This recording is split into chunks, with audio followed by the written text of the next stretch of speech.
ہمارے چینل مفتی نفیس احمد ندوی کو سبسکرائب کریں اور ساتھ میں گھنٹی والے بٹن کو دبائیں تاکہ آپ کو تمام ویڈیوز کی نوٹیفیکیشن ملتی رہے۔ اعوذ باللہ من الشیطان الرجیم، بسم اللہ الرحمن الرحیم۔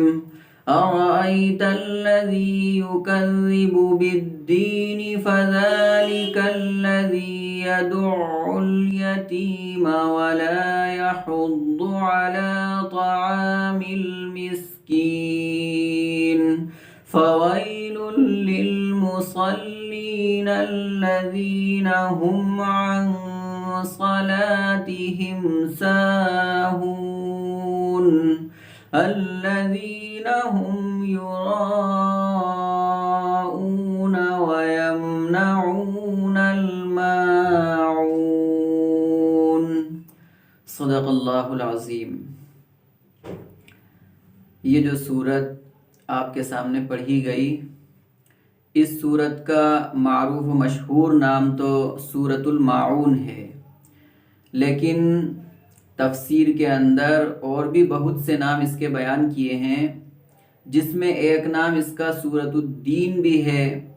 اسی طرح ایک نام اس کا سورۃ ارأیت بیان کیا ہے، اور اسی طرح ایک نام اس کا سورۃ الیتیم بھی ہے۔ اس سورت کے اندر 7 آیتیں ہیں اور یہ سورت مکی ہے۔ اب سب سے اول تو اس سورت کا شان نزول کیا ہے، ہم اس کے تعلق سے جان لیں۔ تو اس سورت کا شان نزول فتح العزیز جو ایک تفسیر کی کتاب ہے اس میں بیان کیا ہے، اور وہ شان نزول یہ بیان کیا کہ ابو جہل کی ایک خبیث ترین عادت تھی، اور وہ عادت یہ تھی کہ جب بھی کوئی شخص بیمار ہو جاتا تو وہ اس بیمار کے پاس جاتا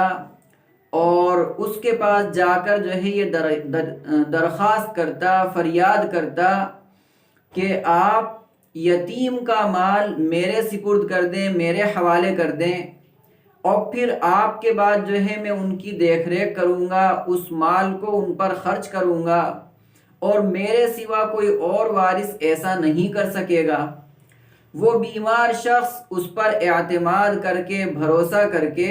ان یتیموں، محتاجوں، مسکینوں کا جو مال تھا وہ ان کو دے دیا کرتا تھا، یا ان پر خرچ کرنے کے لیے ابو جہل کو دے دیا کرتا تھا۔ اور پھر ابو جہل کے پاس جب یہ یتیم، مسکین، محتاج آتے، مانگنے کے لیے آتے، سوال کرتے، تو پھر یہ ان کو دھکے دے دیتا اور ان کو بھگا دیتا، اور اس مال میں سے کچھ بھی ان کو نہیں دیتا، نہ ان پر خرچ کرتا۔ اسی طرح ایک مسکین یتیم اس کے پاس آیا تو اس نے بھگا دیا اور اس میں سے کچھ بھی مال نہیں دیا، نہ اس کی ضرورت کو پورا کیا، نہ اس کے سوال کو پورا کیا۔ تو وہ بیچارہ اللہ کے نبی علیہ السلام کی خدمت میں حاضر ہوا اور ابو جہل کے خلاف اس نے فریاد کی۔ تو اللہ کے نبی علیہ السلام بنفس نفیس تشریف لائے، ابو جہل کے گھر تشریف لائے، اور اس کو روز جزا سے اور قیامت کے دن سے ڈرایا۔ تو اللہ کے نبی علیہ السلام نے جب اس کو ڈرایا، وعظ و نصیحت کی، تو ابو جہل نے وعظ و نصیحت کے مقابلے میں قیامت کا انکار کیا اور اللہ کے نبی علیہ السلام کو جھٹلایا اور روز جزا کی جو ہے وہ تکذیب کی۔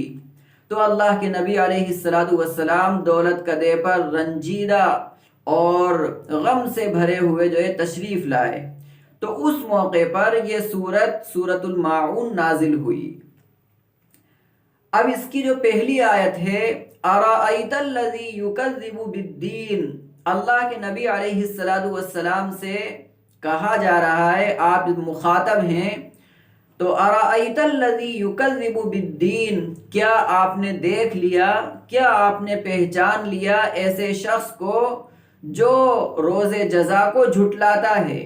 یہاں پر دین سے مراد قیامت کا دن ہے، جو قیامت کے دن کو جھٹلاتا ہے، جو حساب کے دن کو جھٹلاتا ہے، اور جس دن جزا ملے گی، بدلہ ملے گا، اس دن کو جھٹلاتا ہے۔ تو اللہ کے نبی علیہ السلام سے کہا گیا اور ارائیتا یہاں پر عرفہ کے معنی میں ہے، پہچاننے کے معنی میں ہے۔ تو ایک ترجمہ اس کا یہ بھی کیا، کیا آپ نے پہچان لیا ایسے شخص کو جو حساب کے دن کو جھٹلاتا ہے اور جزا کے دن کو جھٹلاتا ہے۔ ارائیت الذی یکذب بالدین فذلک الذی یدع الیتیم، اور یہ وہی شخص ہے جو یتیم کو دھکے دیتا ہے۔ مراد اس سے ابو جہل ہے کہ ابو جہل ایک تو منکر بھی ہے، وہ قیامت کا منکر بھی ہے، وہ روز جزا کا جو دن ہے وہ روز جزا کا منکر بھی ہے، اور اسی طرح بخیل بھی ہے کہ مال اس کو دے دیا، اس کے حوالے کر دیا تو اس مال میں سے وہ کچھ خرچ نہیں کرتا، نہ سائل کو دیتا، نہ محتاج کو دیتا، نہ مسکین کو دیتا، نہ یتیم کو دیتا، وہ کسی کو نہیں دیتا، تو وہ بخیل بھی ہے اور منکر بھی ہے۔ فَذَلِكَ الَّذِي يَدُعُّ الْيَتِيمَ وَلَا يَحُضُّ عَلَى طَعَامِ الْمِسْكِينِ، اور وہ مسکین کو کھانا کھلانے کی ترغیب بھی نہیں دیتا، نہ تو وہ خود کھانا کھلاتا اور نہ ہی دوسروں کو ابھارتا، نہ ہی وہ دوسروں کو ترغیب دیتا کہ اگر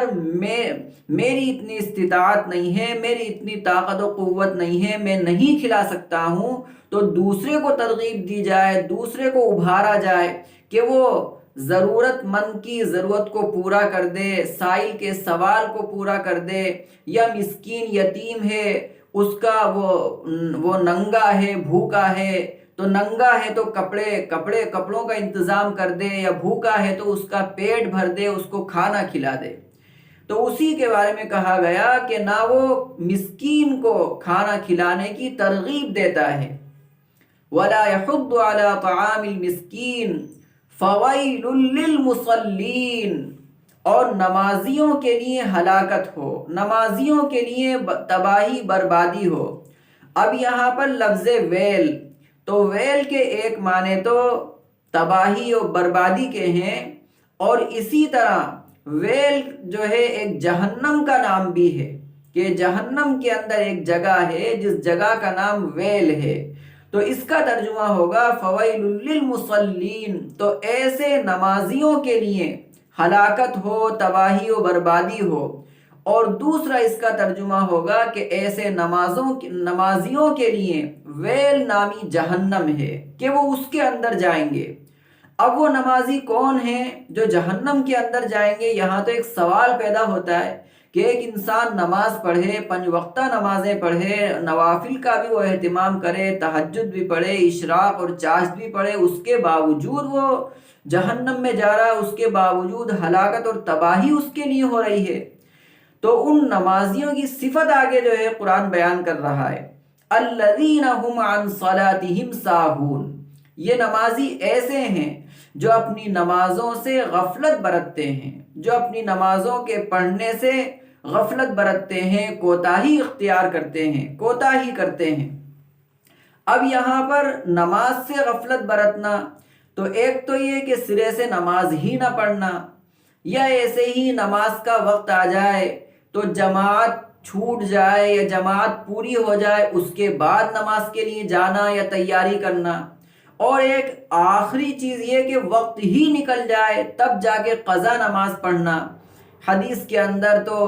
باقاعدہ یہ جو صفت ہے یہ منافق کی صفت بتائی اور منافق کی علامت بتائی کہ منافق کا معاملہ کیا ہے کہ وہ انتظار کرتا رہتا ہے، اور جب سورج بالکل ڈوبتا ہے یا ڈوبنے کے قریب ہوتا ہے تو اب وہ اٹھتا ہے اور نماز کی جو ہے وہ تیاری کرتا ہے، اور پھر وہ فوراً اور جھٹ پٹ اور جلدی جلدی جو ہے نماز پڑھ لیتا ہے، اس طرح جیسے کہ کوا آیا اور وہ ٹھونگ مار کر چلا گیا، اس طرح وہ اپنی نماز کو پوری کر لیتا ہے۔ تو گویا کہ یہ صفت جس کے اندر ہے، یہ قبیح صفت جس کے اندر ہے، یہ منافق کی صفت ہے اور منافق کی علامت ہے۔ تو یہاں پر نمازیوں کے لیے فرمایا الذین هم عن صلاتهم ساہون، کہ تباہی و بربادی ایسے نمازیوں کے لیے ہیں جو اپنی نمازوں سے غفلت برتتے ہیں۔ تو اس سے ہمیں ایک بات یہ بھی معلوم ہوئی کہ اگر ہم میں کوئی ایسی علامت پائی جا رہی ہے کہ ہم نماز پڑھنے میں کوتاہی کرتے ہوں، یا وقت نکل جائے اس کے بعد نماز پڑھتے ہوں، یا جماعت چھوٹ جائے اس کے بعد نماز پڑھتے ہوں، یا پھر نماز کو قضا کر دیتے ہوں، تو اگر ایسی بری صفت ہمارے اندر ہے، بری عادت ہماری بن گئی ہے، تو ہمیں اس سے اجتناب کرنا چاہیے، اور ہمیں نماز کو اس کے وقت پر پڑھنا چاہیے، جماعت کے ساتھ پڑھنا چاہیے، صف اولا میں پہنچ کر پڑھنا چاہیے، تکبیر اولا کے اہتمام کے ساتھ پڑھنا چاہیے۔ اب اس کے آگے جو ایک آیت ہے، الذین هم یراؤون، اور یہ ایسے لوگ ہیں جو دکھاوا کرتے ہیں، جو اپنے ہر عمل کو دکھاوے کے لیے کرتے ہیں۔ حدیث کے اندر اللہ کے نبی علیہ السلام نے ارشاد فرمایا، من صلی یرائی فقد اشرک، جس نے دکھاوے کے لیے نماز پڑھی تو اس نے شرک کیا۔ اسی طرح فرمایا، من صام یرائی فقد اشرک، جس نے دکھاوے کے لیے روزہ رکھا تو اس نے شرک کیا۔ اسی طرح اللہ کے نبی علیہ السلام نے ایک موقع پر صحابہ سے فرمایا کہ مجھے اپنی امت پر سب سے زیادہ خوف شرک خفی کا ہے۔ تو صحابہ رضی اللہ عنہم نے سوال کیا، حضرت شرک خفی کیا ہے؟ تو اللہ کے نبی علیہ السلام نے ارشاد فرمایا، شرک خفی وہ ریا ہے، یعنی دکھاوا ہے، کہ انسان کوئی بھی عمل کرے اور اس میں اس کی نیت دکھاوے کی ہو، ناموری کی ہو، شہرت کی ہو، اور مشہور ہو جانے کی ہو۔ تو اس لیے اگر ایسی صفت کسی کے اندر ہے تو اس کو اس صفت سے بچنا چاہیے، اور یہ بری عادت کو دور کرنا چاہیے، بلکہ اپنے ہر عمل کو خالص اللہ کی رضا کے لیے کرنا چاہیے۔ اب اس کے آگے جو آخری آیت ہے، وہ آخری آیت یہ، وَيَمْنَعُونَ الْمَاعُونَ، اور یہ ایسے لوگ ہیں، یہ منافقین ایسے ہیں کہ یہ معاون کو روکتے ہیں، معاون کو منع کرتے ہیں، معاون کے دینے سے منع کرتے ہیں۔ اب معاون سے ایک مراد تو یہاں پر زکوٰۃ مراد لی ہے، کہ یہ زکوٰۃ جو ہے نہیں دیتے، اس کو روکے رکھتے ہیں۔ اصلاً یہ معاون یہ معنون سے بنا ہے، جس کے معنی آتے ہیں شیء قلیل کے، معمولی چیز، تھوڑی سی چیز۔ اور چونکہ زکوٰۃ بھی اگر دیکھی جائے تو وہ 2.5% ہے، 100 روپیے میں سے 2.5 روپیے، تو گویا کہ 100 روپیے میں سے 2.5 روپیے یہ بالکل بہت تھوڑی ہی چیز ہے۔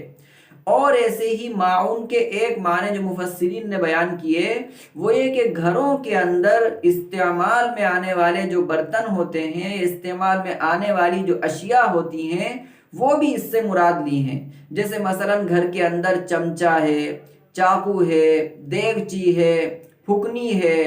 بیلن ہے، یا اسی طرح چھوٹی موٹی چیزیں ہیں، نمک ہے، جو روزمرہ کام میں آتی ہیں۔ تو اگر جو ہے کوئی عاریتاً ایسی چیزوں کو مانگتا ہے تو جو منافقین ہیں وہ ایسی چیزوں کو دینے سے منع کر دیتے ہیں اور وہ نہیں دیتے ہیں۔ تو اس سے یہ بات معلوم ہوئی کہ اس پوری صورت کے اندر انسانوں کے 2 گروہ کا تذکرہ کیا ہے۔ اس میں جو پہلا گروہ ہے، تو پہلا گروہ تو وہ جو کافرین میں سے ہے، کہ ایک تو وہ روز جزا کو جھٹلاتا ہے، اس کا منکر ہے، اور دوسری چیز یہ کہ وہ بخیل بھی ہے۔ اور دوسرا جو گروہ ہے، تو دوسرا گروہ جو ہے وہ منافقین کا ہے، اور منافقین کی جو عادات اور ان کی جو صفات بتائیں اس کے اندر، وہ یہ بتائیں کہ وہ اپنا ہر عمل جو ہے وہ دکھاوے کے لیے کرتے ہیں، ان کے ہر عمل کے اندر شہرت ہوتی ہے۔ اسی طرح وہ اگر نماز پڑھتے ہیں تو وقت کو ٹال کر پڑھتے ہیں، یا اسی طرح ان کی نماز میں خشوع و خضوع نہیں ہوتا۔ اور اسی طرح ان کی ایک آخری جو صفت بتائی وہ یہ کہ وہ بخیل بھی ہیں، وہ مال نہیں دیتے اور خرچ وغیرہ جو ہے نہیں کرتے۔ تو یہ اس صورت کی مختصر سی تشریح تھی جو آپ کے سامنے عرض کی، بیان کی۔ اس صورت کی ایک فضیلت بھی ہے، اور وہ یہ ہے کہ اگر کوئی بھی شخص اس صورت کو پڑھ کر کسی بھی برتن پر دم کر دے، اس پر پھونک دے، تو وہ برتن ٹوٹنے سے محفوظ رہتا ہے، وہ برتن نہیں ٹوٹتا، محفوظ رہتا ہے، صحیح سالم رہتا ہے۔ اور اسی طرح اس صورت کی ایک فضیلت یہ بھی بیان کی کہ جو شخص صبح کو کسی سے بات کرنے سے پہلے اس سورت کی تلاوت کو روزانہ کا معمول بنا لے تو اس کی دعا جو ہے وہ قبول ہوتی ہے۔ تو اس لیے ہمیں اس سورت کے اندر جو دو گروہ کا تذکرہ کیا اور ان کی جو قبیح صفات اور بری صفات کا تذکرہ کیا، ہمیں ان سے پورا بچنا ہے، بچنے کی پوری کوشش کرنا ہے، اور جو اچھی صفات ہیں، جو صفات جمیلہ ہیں، ان کو ہمیں اختیار کرنا ہے۔ اور اس کی جو فضیلت بیان کی تو ہمیں اس کو پڑھنا بھی ہے تاکہ اس فضیلت کے ہم مستحق ہو سکیں، اور اسی طرح ہماری دعائیں بھی جلد از جلد قبول ہونے والی ہو جائیں۔